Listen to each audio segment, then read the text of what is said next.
Today, Mr. Lee, Section Chief Council of Indigenous Peoples, please.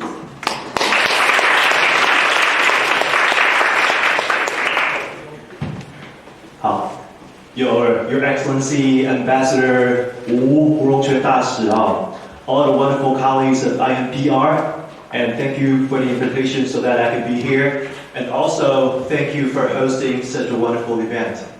And most importantly, all the young leaders in this room, you're like my younger brothers and sisters. It's very, very happy to see you. 大家午安，大家好。Okay, saya makuro ngai kita mahammat ku farzu maku anini masashi arau isu anini arumi I stand before you as a son of the Amish people. So in my mother language, the Amish language, I just said it's my high honor and privilege to be here, and I pay my respect to the leaders of this land, past, present, and emerging. So today, for my session, I'm going to take you on a journey to look back in the history and also look forward to the future of the indigenous diplomacy. I think this world that we live in is more divided and more polarized than it ever has been in history. Politicians can speak with one another without getting into a fight. Sometimes even family members don't talk because they vote for different parties. So I think in a world like this, sport is one of the few things that still bring people together.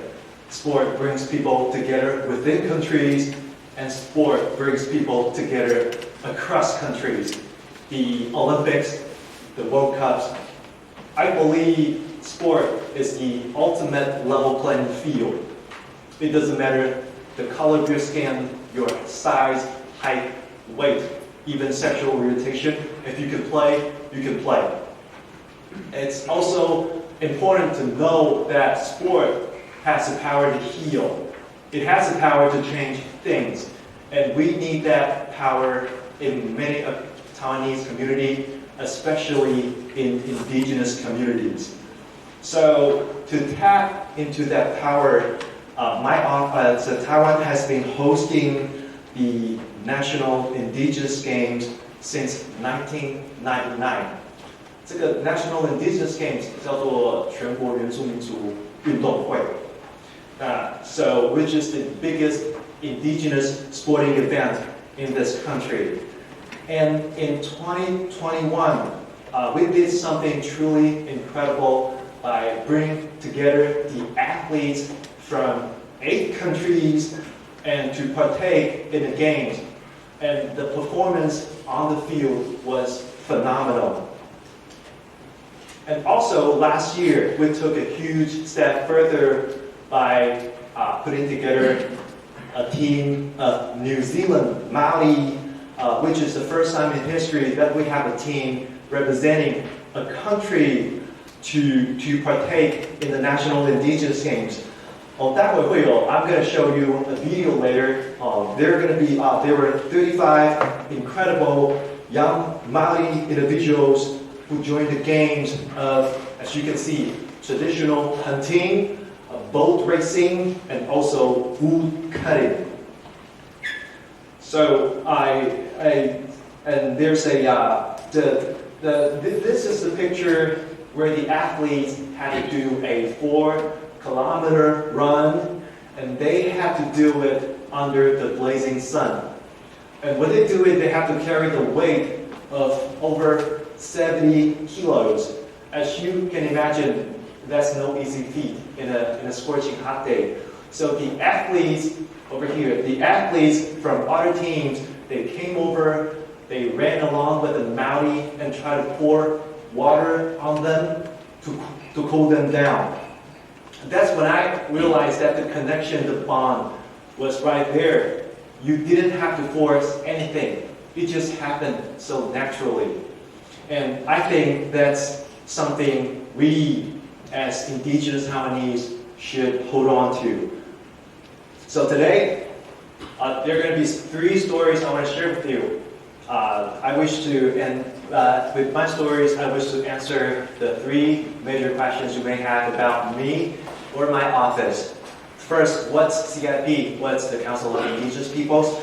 And I'm going to give you an introduction of the indigenous population on this land. And secondly, what's Austronesian Forum? And most importantly, why does it matter? So for this session to work, I want it to be interactive and conversational. So whenever you have a question or a comment, please interrupt me.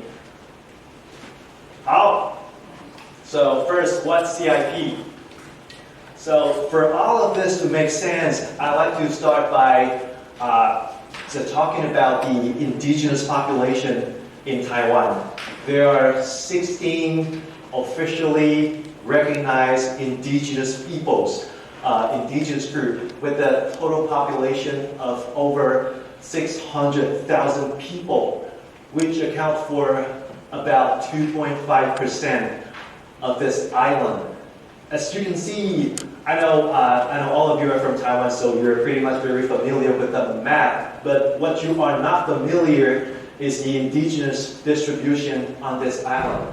So on the right, we got Atayan people, Turuku, Sakiraya, Kabaran, and the Amis people, which is my population, which is my people. Mostly in Taiwan City, we got Beinan Zuo, Binuyumayan. And on the Orchid Island, which many Taiwanese know about, we got the Yami people.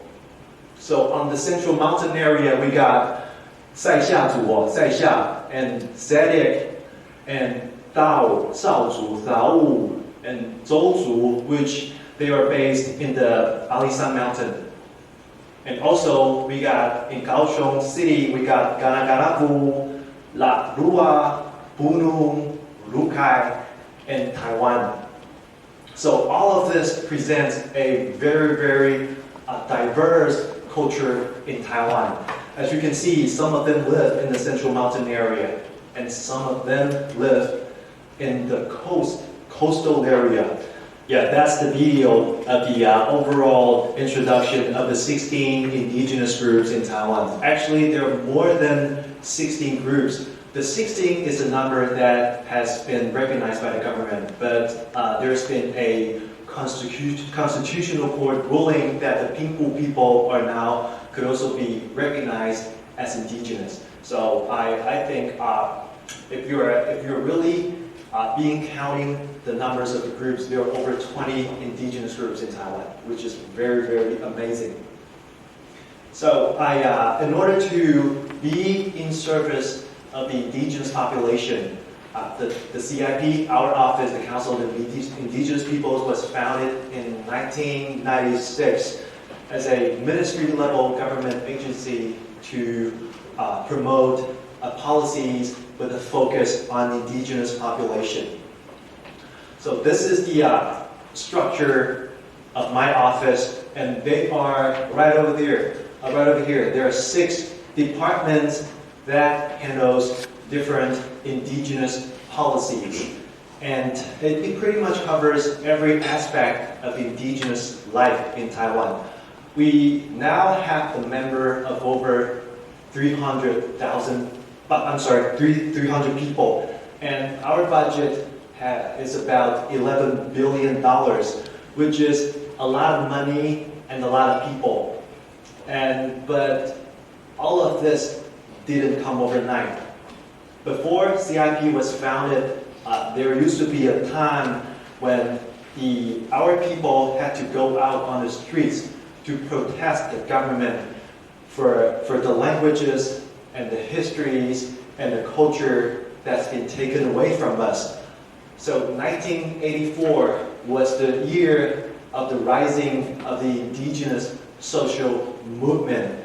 And that's because after years of pain and injustice, which forced our people to rally on the streets, to call for help for the problems that have been suffered for years, which include discrimination, human trafficking, labor issues, housing problems, and land loss, among many, many other issues. And in the meantime, our indigenous activists kept on working with global community. In 1993, the UNDRIP was proposed in the United Nations. So UNDRIP stands for United Nations Declaration on the Rights of Indigenous Peoples. If you're going to be talking about indigenous rights with global community, you gotta know how to say it. You gotta be aware of the term UNDRIP. So UNDRIP is the most comprehensive international document on the rights of indigenous peoples. It covers protection in languages, economy, culture, and among many other indigenous rights. So the indigenous activists at the time, they participated in the drafting of UNDRIP, and they were able to bring the elements back to Taiwan. And it turned out that all the core elements in UNDRIP had later become the backbones of indigenous rights in Taiwan. And how this whole thing started in the first place had a lot to do with global connection.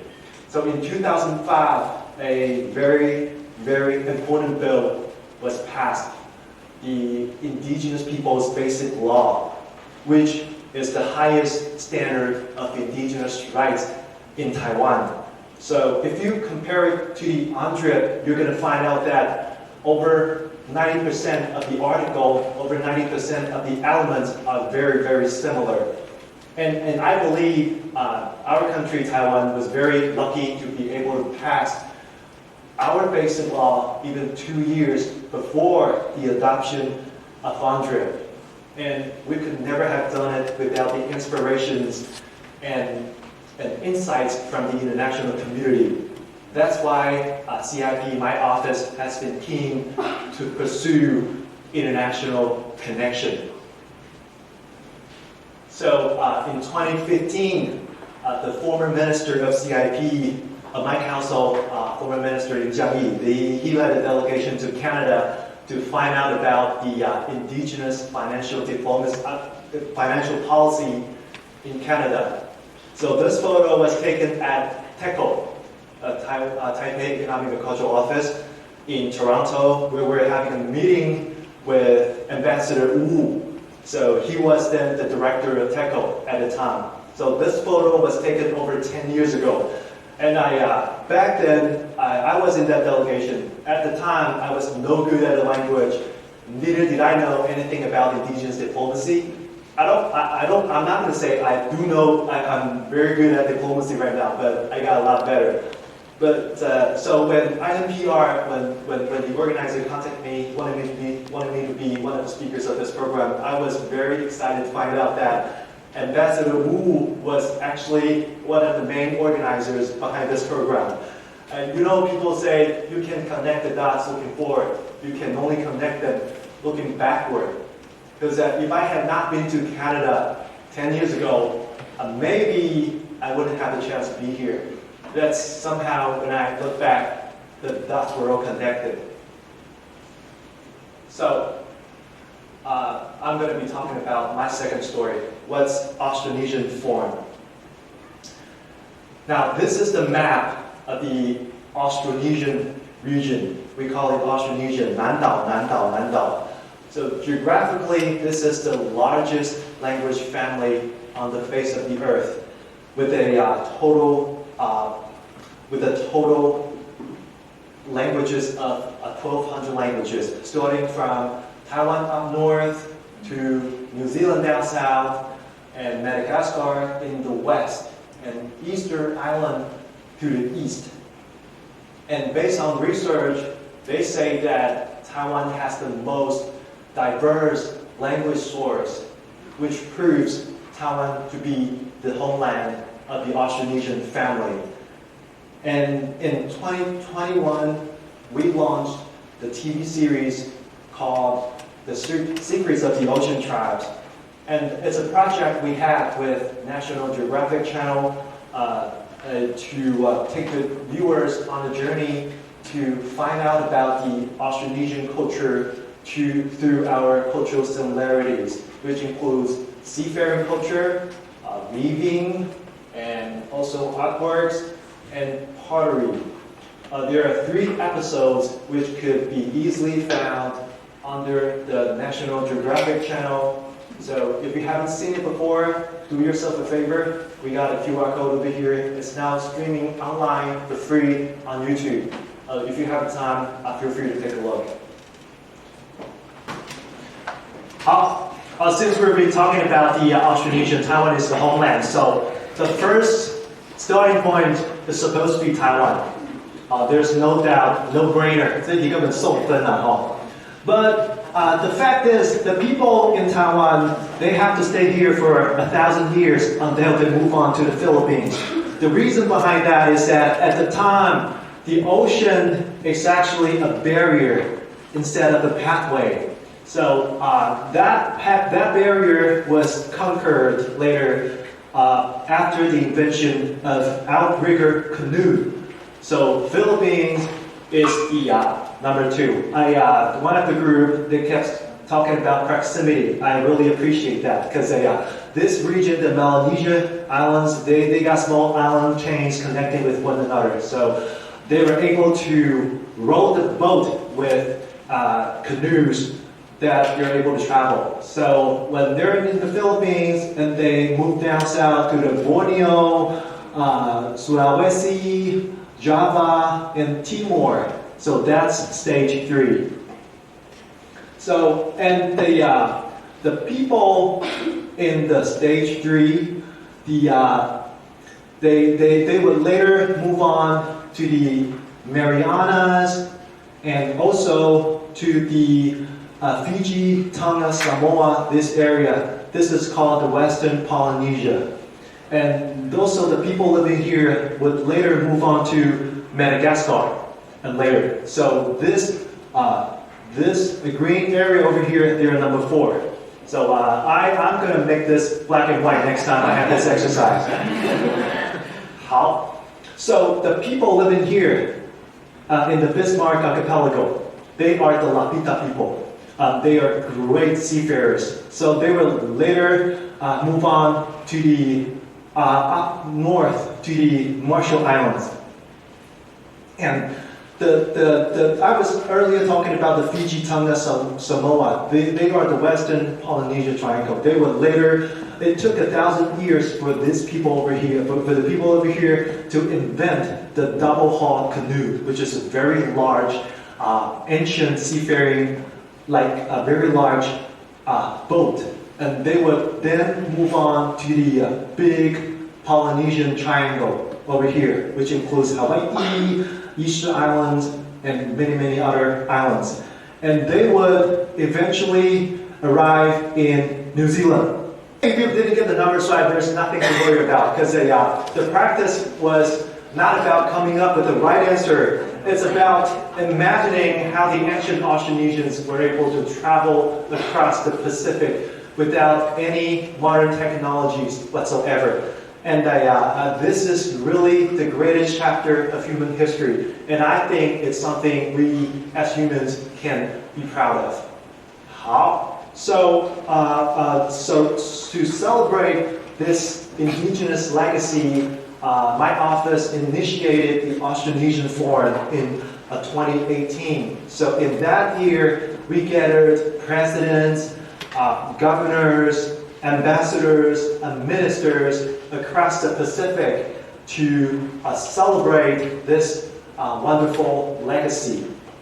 So during that ceremony, former President Tsai Ing-wen, she gave remarks and she said, I believe that cooperation among all Austronesian brothers and sisters through this organization will make huge contributions to peace and prosperity, not just in the Pacific, but also for the entire humanity. So in order to make sure that this organization have a stable funding and manpower for the long term, to make sure that this is not just a one-time deal. In 2019, our government adopted a 6-year plan of the Austronesian Forum, which include cooperations in many different areas. You got languages and industry development and research, human resources, and also to enhance the networks between Taiwan and many other countries. So I was going to rap today, but I thought it's going to be inappropriate, so just show you the video instead.